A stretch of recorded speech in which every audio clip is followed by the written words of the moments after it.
আসসালামু আলাইকুম ওয়া রাহমাতুল্লাহ। আলহামদুলিল্লাহ, আজকে আপনাদেরকে এমন একটি পরিবেশে নিয়ে যাবো, দেখলে আপনারা অবশ্যই মুগ্ধ হবেন। পরিবেশটা হচ্ছে সাগর পার। মূলত সেখানে আজকে আমাদের ইসলামী একটি প্রোগ্রাম ছিল, সেখানে আজকে আমরা অ্যাটেন্ড করলাম। আমরা সেখানে গিয়ে দেখতে পাই অনেকগুলো মহিষের পাল। আলহামদুলিল্লাহ, মহিষের পালগুলো অনেক দেখে আমরা মুগ্ধ হয়ে গেলাম। প্রায় সন্ধ্যা হয়ে গেল, মহিষগুলো বাড়ি ফেরার সময় হয়ে গেছে। মাঝখানে ছোট একটি খাল ফাড়ে দিতে হয় মহিষগুলাকে বাড়ি ফেরার সময়। প্রতিটি পালের মধ্যে থাকে মিনিমাম 100 থেকে 50টা মহিষ। সামনে যে মহিষটা থাকবে ওইটা থেকে দেখে দেখে সবগুলো মহিষ আস্তে আস্তে চলে যাবে একই গন্তব্যে। এখন প্রায় সন্ধ্যা হয়ে গেছে, তাই বাড়ি ফেরার সময় সাগর পাড়ে মহিষ এবং যে ভেড়াগুলো পালন করা হয় ওই ভেড়া এবং মহিষের জন্য আলাদা কোনো ঘর থাকে না। সাধারণত নেট দিয়ে ছোট একটা ঘর বানানো হয়, সেখানে মহিষ এবং ভেড়াগুলো থাকে। এটাকে ঘর বললে ভুল হবে, কারণ শুধুমাত্র নেট দিয়ে বানানো হয়। আমরা যারা সরাসরি মহিষ দেখি না শহরে কিংবা অন্যান্য জায়গায় থাকি, তারা মহিষ দেখলে সরাসরি একটু ভয় পায়, কিন্তু এই মহিষগুলো দেখলে ভয়ের কোনো কারণ নাই। ওদের কাছে গেলে ওরা নিজেরাই ভয় পেয়ে যায়, কারণ ওরা মানুষের সাথে তেমন একটা মিশুক নয়। সাধারণত ওরা দলে দলে হাঁটে এবং দলে দলে চলে, খাওয়া দাওয়া সবকিছু দলে দলে করে। ওদের নিজ গন্তব্য থেকে প্রায় 5 কিলোমিটার দূরে ঘাস খেতে যায়। ঘাসগুলো দেখতে পাচ্ছেন কত ছোট। এই ঘাসগুলো খেয়ে ওদের জীবিকা নির্ভর করে এবং তাদের শরীরের অবস্থা একটু দেখুন, ভালো করে দেখতে পাবেন, তাদের শরীরের অবস্থা খুবই খারাপ। এখন দেখতে পাচ্ছেন দল থেকে একটা মহিষ ছুটে গেল। পিছনে যে রাখালটা দেখতে পাচ্ছেন, ওই রাখালটার কাছে মহিষগুলো খুব পরিচিত, তাই রাখাল শুধু লাঠি লাড়লে মাত্র সাথে সাথে মহিষগুলো আবার সাথে সাথে জয়েন হয়ে যায় সেই পালে। এই দৃশ্যগুলো সাধারণত নিজের চোখে দেখলে মনটা একদম জুড়িয়ে যায়। কতই না অপরূপ দৃশ্য গ্রাম অঞ্চলে। রাখাল পিছনে পিছনে হাঁটতে আছে আর মহিষগুলোর সামনে হাঁটতে আছে। কত সুন্দর না দৃশ্য, যারা দেখে মানুষ খেলা করতে আছে মাঠে। এত সুন্দর দৃশ্য আজ আমরা দেখবো কখনো ভাবি না। আল্লাহর অশেষ রহমতের কারণে আজ আমরা এত সুন্দর দৃশ্য দেখতে পাচ্ছি। এখানে একটা সময় সাগর ছিল এবং এখন চর উঠে পুরোপুরি পূর্ণ হয়ে গেছে। যারা এখানে খেলা করতেছিল নামাজের সময় হয়ে যাওয়াতে সবাই নামাজের জন্য প্রস্তুত হয়ে গেছে। আলহামদুলিল্লাহ, আমি আগ থেকে আসর নামাজ পড়ে আসছি, তাই আমি পড়া লাগে নাই। এত সুন্দর দৃশ্য দেখে ভিডিও না করে ফেললাম না। আলহামদুলিল্লাহ, কত সুন্দর না দৃশ্য। আমার সব থেকে ভালো লাগছে এই বিষয়টা, তাদের এত ব্যস্ততার মাঝেও তারা কিন্তু নামাজ ছাড়ে নাই। একটু আগে আপনারা দেখছিলেন যে তারা খেলতে আছে মাঠের মধ্যে, কিন্তু নামাজের সময় হয়ে গেলে সাথে সাথে তারা নামাজের মধ্যে চলে আসে। সব থেকে সুন্দর দৃশ্য হচ্ছে এটা, কত ছোট একটা বাচ্চা নামাজের সময় হয়ে যাওয়াতে ছুটে আসছে নামাজের মধ্যে। কোথা থেকে অজু বানিয়ে সাথে সাথে চলে আসছে নামাজের মধ্যে। দেখতে পাচ্ছেন আমি ভিডিও করতেছি, দেখে ছেলেটা একটু লজ্জা পাচ্ছে এবং হাসতে হাসতে দেখেন।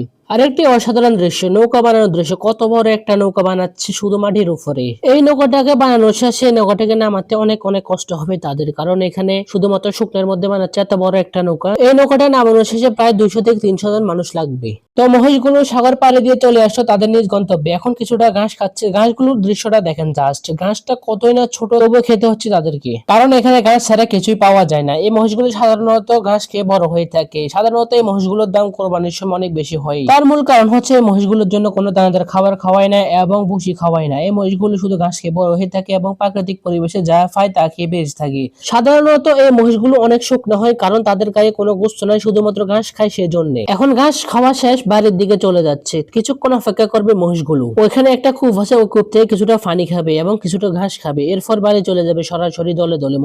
মহিষগুলো পানি খাওয়ার সময় দেখতে পাচ্ছেন এখন ঘাস খাচ্ছে। ঘাসের দিকে জাস্ট একটু তাকান, ঘাসগুলো দেখলে মনে হয় এগুলো ঘাস না, এগুলো শুধু মাটি। এখান থেকে খেয়ে বেঁচে থাকে মহিষগুলা, সেই জন্য একটু দাম বেশি হয় মহিষগুলার কোরবানির সময়। এই মহিষগুলোকে ডাকলে সাথে সাথে কাছে আসে না, কারণ তারা মানুষকে একটু ভয় পায়, কারণ মানুষের সাথে তাদের সম্পর্ক খুব কম। তারা সরাসরি চলে যায় চরে, চর থেকে ফিরে আসে আবার নিজ গন্তব্যে। মানুষের সাথে দেখা হয় না বললে চলে। দিন শেষ, দলে দলে চলে যাচ্ছে মহিষগুলো সেই গন্তব্যে। ঠিক ফজরের সময় মহিষগুলো আবার বের হয়ে যাবে সেই আগের গন্তব্যে। কতই না সুন্দর মনোমুগ্ধকর দৃশ্য। কখন যদি গ্রাম অঞ্চলে আসেন অবশ্যই দৃশ্যগুলো দেখে যাবেন। এই দৃশ্যগুলো নিজের চোখে সরাসরি দেখতে চান তাহলে বের হতে হবে আপনাকে ফজরের পরে এবং বিকালে 4টার পরে, তাহলে অবশ্যই দৃশ্যগুলো নিজ চোখে দেখতে পাবেন। এগুলো শেষ করে আমরা চলে আসলাম সরাসরি বাড়িতে এসে দেখতে পাই কবুতর তার নিজ বাচ্চাকে খাওয়াচ্ছে। আলহামদুলিল্লাহ, অনেক মনোমুগ্ধকর দৃশ্য এটাও। আমরা ভালোভাবে লক্ষ্য করে দেখতে পেলাম কবুতর একটা বাচ্চাকে খাওয়াচ্ছে আর একটা বাচ্চা নিচে বসে আছে, অথবা ছোট হয়ে গেছে সে কারণে খাওয়াচ্ছে না, তাই একটু লাড়িয়ে দিলাম। কিন্তু দুঃখের সম্পদ আমাদের একটা কবুতরের ডিম নষ্ট হয়ে গেছে। অনেকগুলো কবুতর ডিম বাচ্চা দিয়েছে, আলহামদুলিল্লাহ। দেখা যাক আর কোনো ডিম